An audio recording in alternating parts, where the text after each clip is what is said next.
na inabot na kami ng ulan, so hindi matutuloy ang panghuli ng mga stray dogs ngayon sa ating city vet. Then need to schedule sa ibang araw ulit.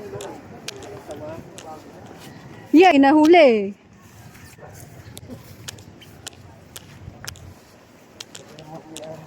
Ganito lang Marisa, eh, ano natin doon?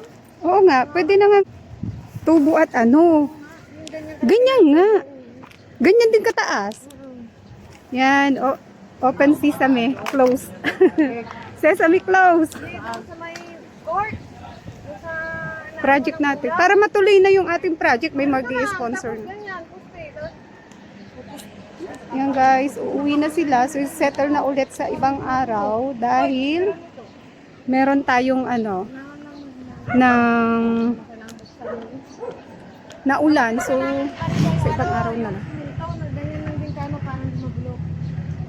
Kaya nga, gawin na natin. Puste lang na ganun. Parang haba na yun. Yan.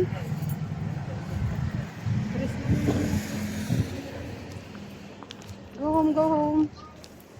Kailangan pa pala, lagyan ng yung may pintuan, harangan pa bandang gitna.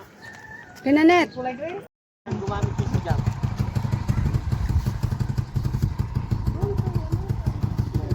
Pinabit yan, nabit nila.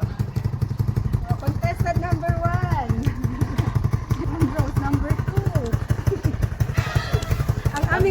ang aming mga escorts.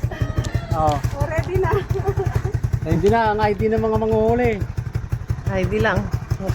Kaya matatakot ata ang aso sa ID.